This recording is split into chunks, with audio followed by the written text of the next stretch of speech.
Assalamu alaikum. I'm Mohammad Qasim from Department of Computer Science, Allama Iqbal Open University. Today we will study the sixth unit of our course, Information Security. And this unit we will study the asset classification, which include various topics like assets, values, policies, roles, etc. And today lecture we will study various topics like asset valuation concepts, techniques, employment policies and practices for security, roles and responsibility during security implementation, policy standard guidelines procedure to carry out various information security during the operational time, and risk management associated with various assets evaluation, security awareness training, security management planning. Asset value. Asset value or valuation is a process in which the determination of importance or worth of organizational information assets is considered so that appropriate security control can be applied to protect them.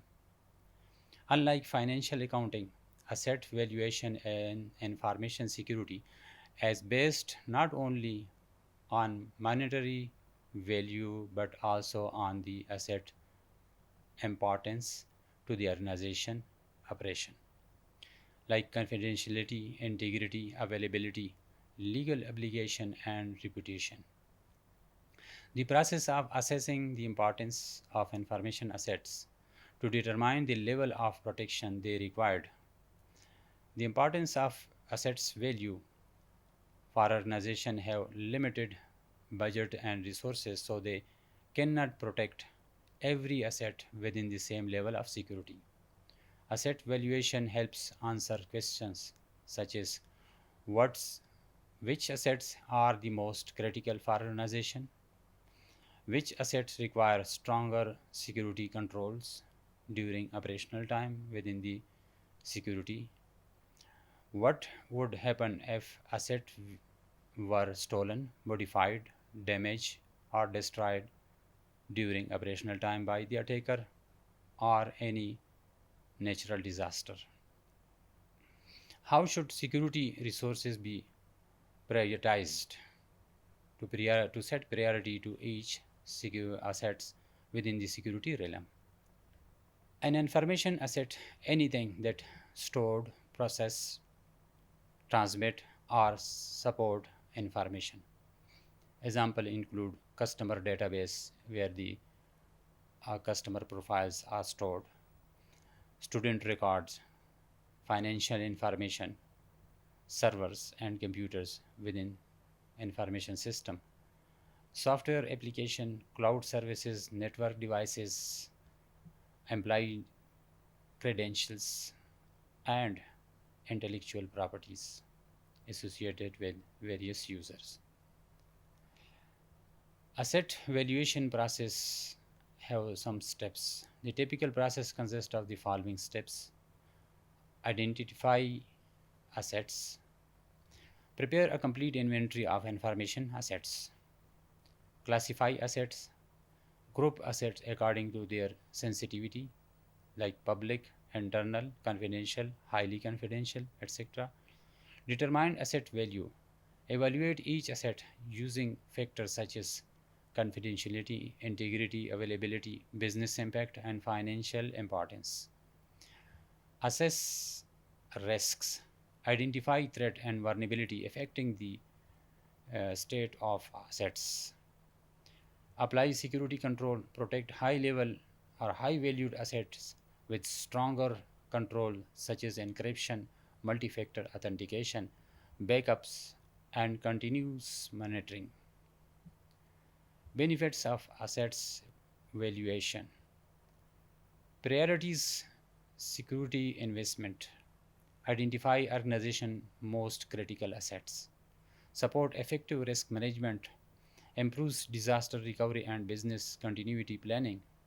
Helps organizations comply with legal and regulatory requirements. reduces the likelihood and impact of security incidents.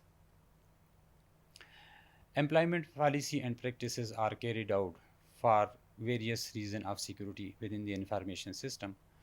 Humans are the weakest element in any security solution.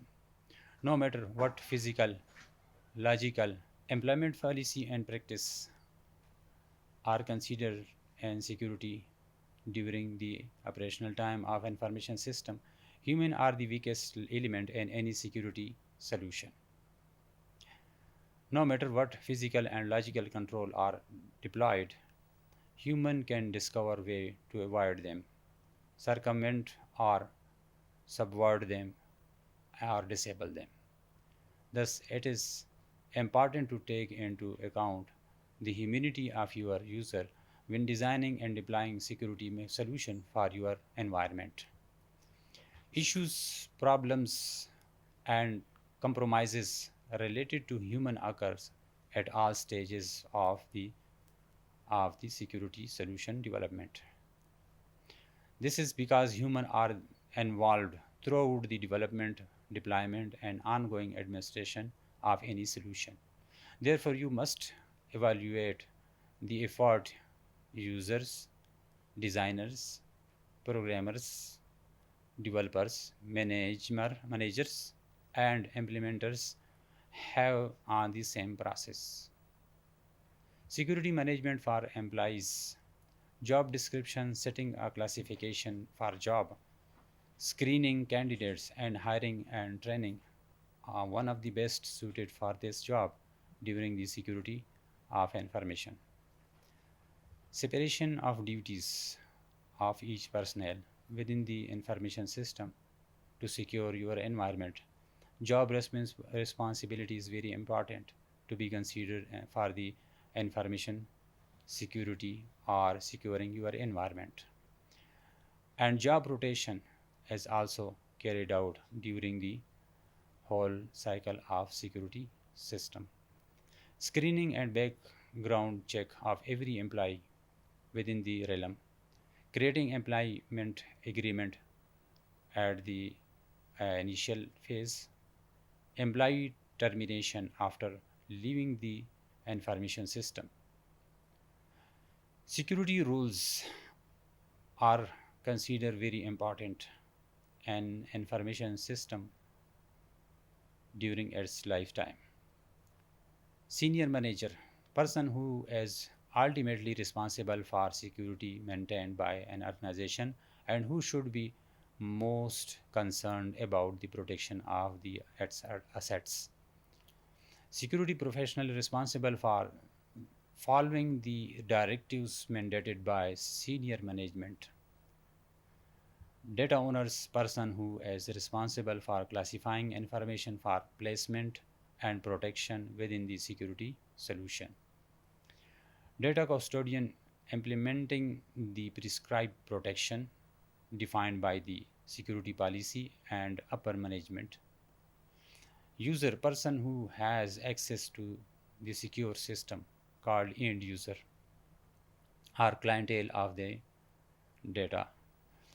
Auditor, responsible for testing and verifying that the security policy is properly implemented and the directive or derived security solution are adequate. Planning security management is carried out by the top upper management within the information system. Ensure proper creation, implementation, and enforcement of security policy. Top-down approach is used for planning. Upper and or senior management is responsible for initiating and defining policies. Responsibility of middle management to flesh out the security policy into standard, baseline, guideline, and procedures. Operational manager or security professional must then implement the configuration prescribed in the security management documentation. Finally, the end user must comply with all the security policies of the organization. We have three plans for planning security management. First is strategic planning or strategic plan.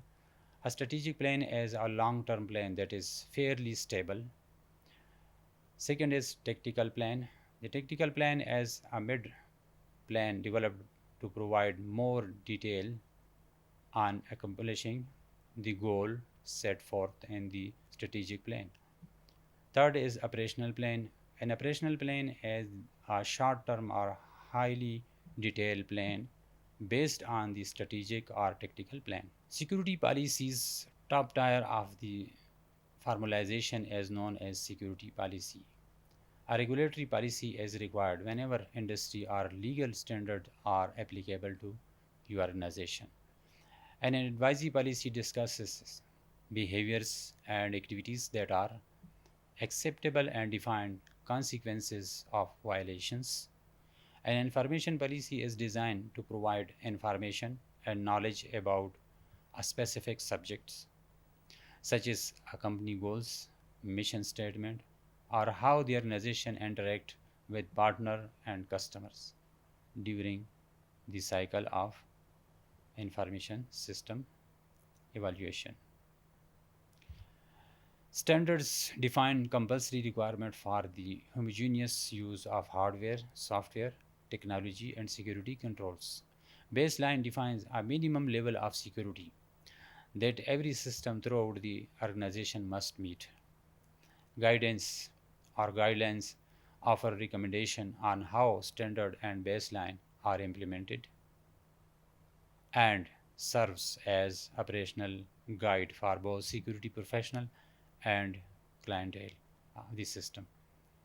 Procedure is detailed step by step how to document the describe that the exact action necessary to implement a specific security mechanism, control, or solutions. Keeping these documents as separate entity provide several benefits. Not all users need to know the security standard, baselines, guidelines, and procedure for all security classification levels. When change occur, it is easier to update and redistribute only the affected material rather than updating a monolithic policy and redistributing it throughout the organization. One of the most important term in security management is risk that should be mitigated and managed properly. The possibility or probability that something could happen to damage, destroy, or disclose data is known as risk. Managing risk is therefore an element of sustaining a secure environment. Risk management is a detailed process of identifying factors that could damage or disclose data, evaluating those factors in light of data value and countermeasure cost, and implementing cost-effective solution for mitigating or reducing risks. The primary goal of risk management is to reduce risk to an acceptable level for an organization. Risk terminology include assets, anything within environment that should be protected. It could be a file, a network, a service, system resource, program, a product, an IT infrastructure, database, hardware, devices, software, facility provided by the system. Asset valuation is the value assigned to asset based on actual cost and non-monetary expenses. These can include cost to develop, maintain, administer, advertise, support, repair, and replace an asset. Threat, any potential occurrence that may cause an undesirable or unwanted outcome for an organization or for a specific asset is called threat. Vulnerability, the absence or the weakness of a safeguard or countermeasure is called a vulnerability. Exposure is being susceptible to asset loss due to a threat. Risk is the probability or possibility or likelihood that a threat will exploit our vulnerability to cause harm to an assets. Safeguard or countermeasure as anything that removes our vulnerability or protects against one or more specific threats. Attack as the exploitation of our vulnerability by a threat agent. Breach, breach as the occurrence of a security mechanism being bypassed or thwarted by a threat agent.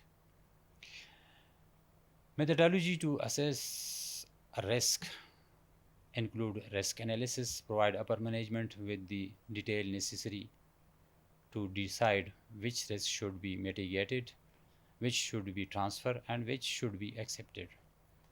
Asset valuation, evaluating the cost of an asset. There are many aspects to consider. The goal of asset valuation is to assign a specific value to it. There are quantitative risk analysis, 6 major steps or phases, 7 major steps or phases in quantitative risk analysis are as follows. Inventory assets and assign a value. The research each asset and reduce or produce a list of all possible threats of each individual assets. For each list threat, calculate exposure factor and single loss expectancy. Perform the threat analysis to calculate the likelihood of each threat taking place within a single year, that is called annualized rate of occurrence. Derive the overall loss potential per threat by calculating the annualized loss expectancy ALE. Research countermeasure for each threat and then calculate the change to ARO and ALE based on an applied countermeasure. Perform a cost-benefit analysis of each countermeasure for each threat for each asset. Select the most appropriate response to each threat.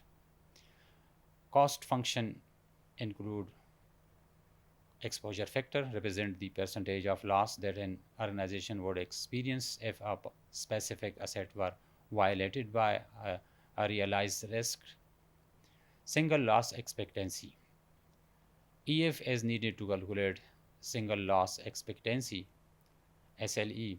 The SLE is the cost associated with a single realized risk against a specific asset. SLE is equal to assigned value multiplied by exposure factor.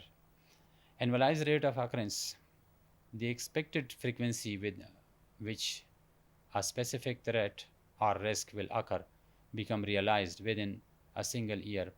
Probability determination. Annualized loss expectancy, ALE, the possible yearly cost of all instances of specific realized threat against a specific asset. That is, ALE is equal to single loss expectancy multiplied by annual rate of occurrence.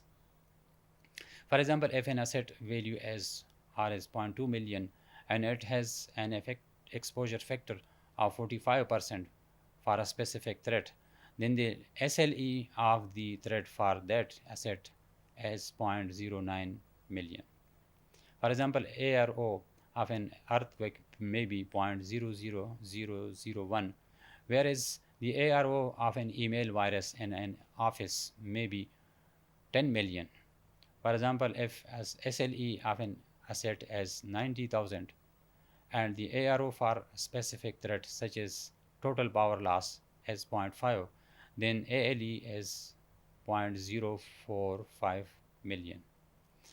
On the other hand, if the ARO for a specific threat were 1.5 or 15 million, such as compromised user account, then ALE would be 1.35 million.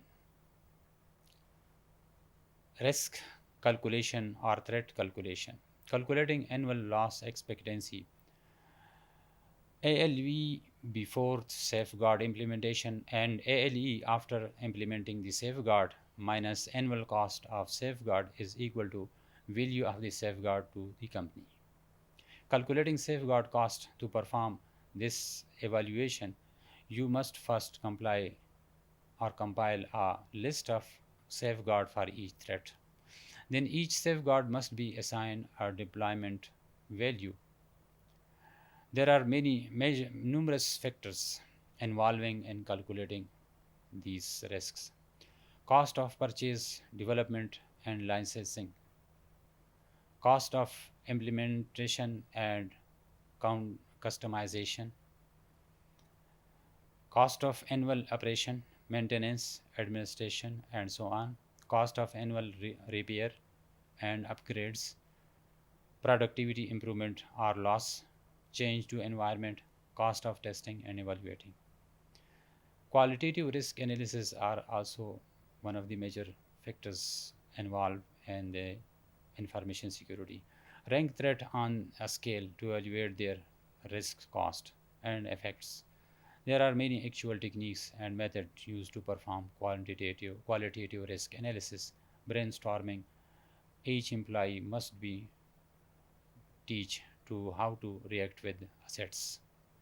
Delphi techniques include simply anonymous feedback and responses process. Its primary purpose is to elicit honest and uninfluenced responses from all participants. The participants are usually gathered into a single meeting room.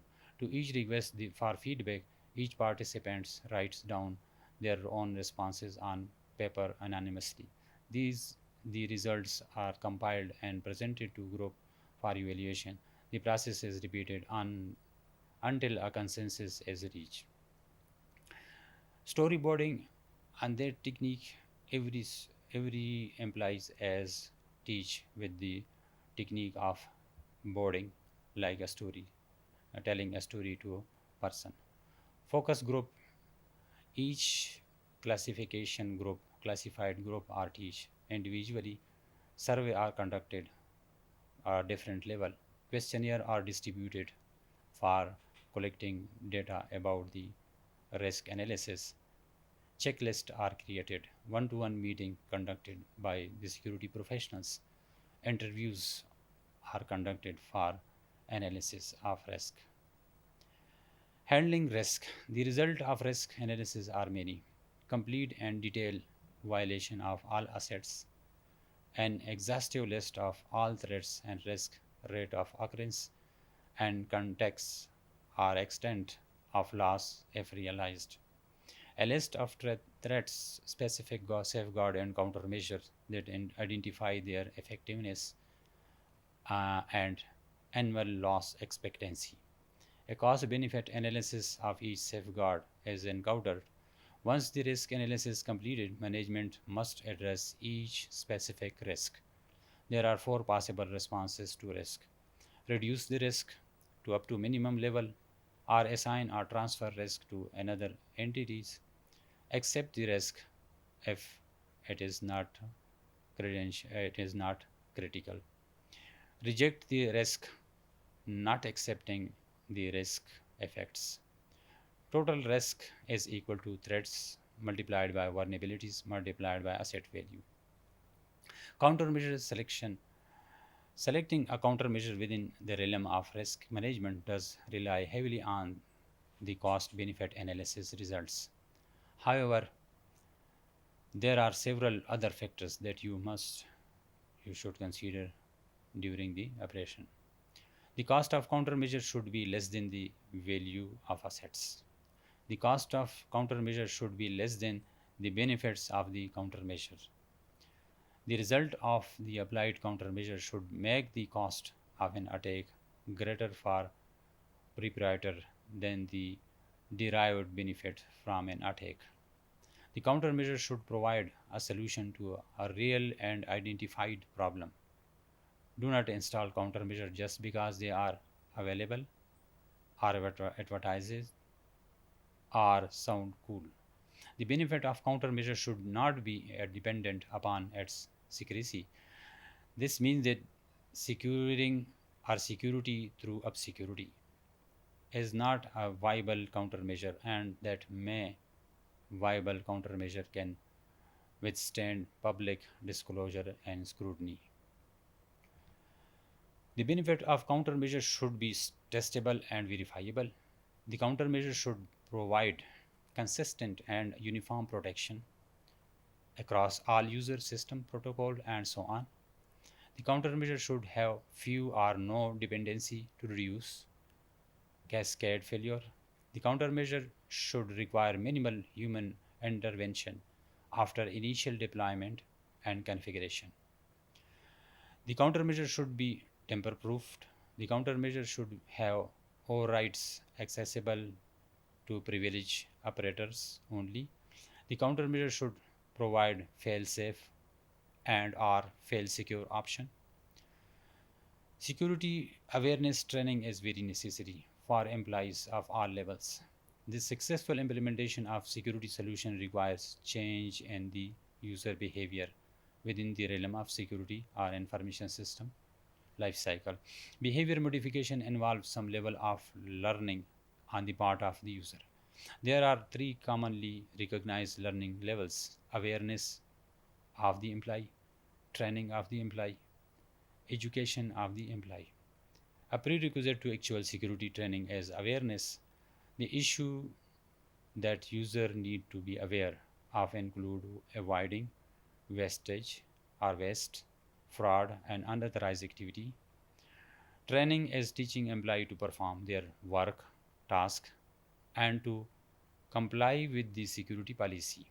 All new employees require some level of training so they will be able to comply with all standards, guidelines, and procedure mandated by security policy implementers.